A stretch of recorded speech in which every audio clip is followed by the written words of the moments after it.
Madam President, India would like to congratulate Slovenia for assuming the Council's presidency and thank them for convening today's open debate.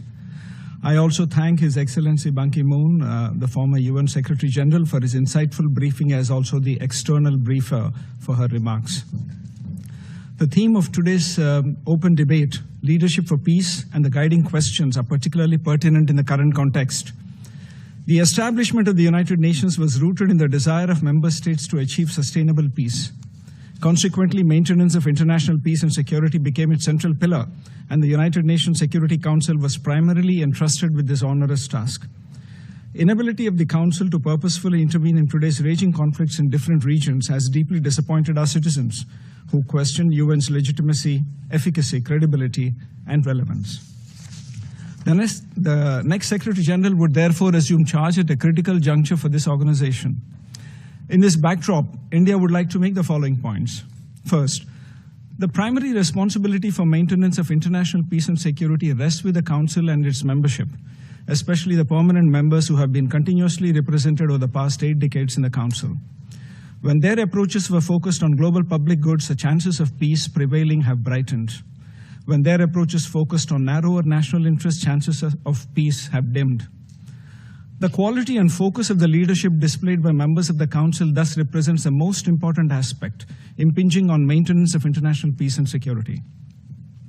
Second, structural and systemic elements in the 8-decade-old architecture of the Council act as retardants in efforts to maintain international peace and security. The current Security Council configuration is largely frozen in time. As Secretary General Guterres noted, and I quote, "We can't create a future fit for our grandchildren with systems built for our grandparents." Reforming the Security Council to make it fit for purpose to tackle contemporary challenges is an urgent global imperative.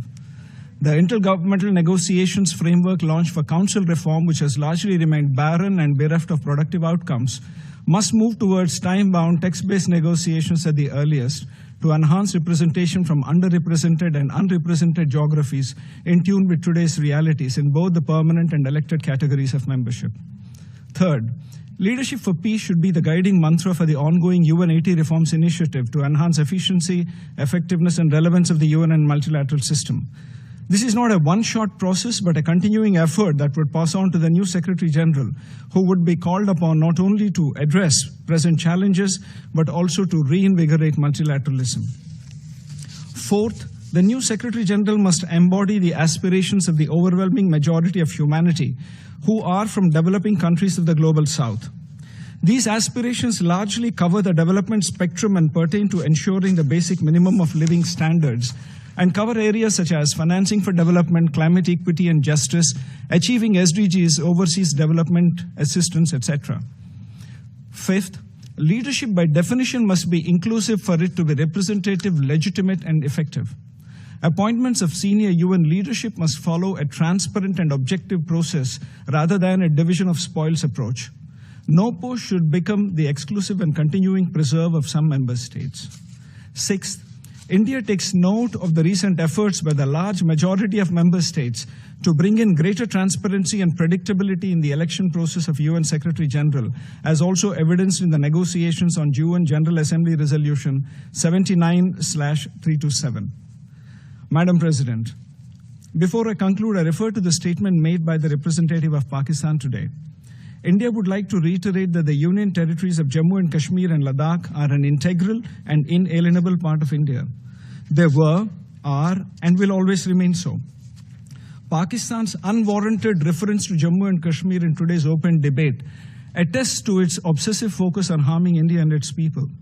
A serving non-permanent Security Council member that chooses to further this obsession in all meetings and platforms of the UN in pursuit of its divisive agenda cannot be expected to fulfill its designated responsibilities and obligations. India had entered into the Indus Waters Treaty 65 years ago in good faith, in a spirit of goodwill and friendship. Throughout these 6.5 decades, Pakistan has violated the spirit of the treaty by inflicting 3 wars and thousands of terror attacks on India.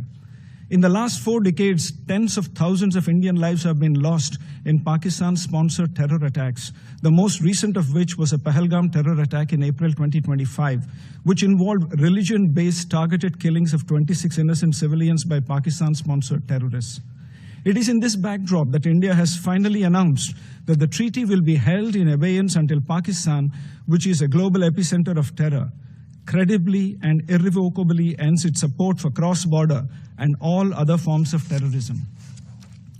Pakistan, of course, has a unique way of respecting the will of its people by jailing a prime minister, by banning the ruling political party, and by letting its armed forces engineer a constitutional coup through the 27th Amendment and giving lifetime immunity to its Chief of Defense Forces. Let me be clear. India will counter Pakistan-sponsored terrorism in all its forms and manifestations with all its might. Madam President, in closing, with abiding faith in multilateralism, India reiterates that we stand ready to contribute towards working for peace, security, and prosperity for all.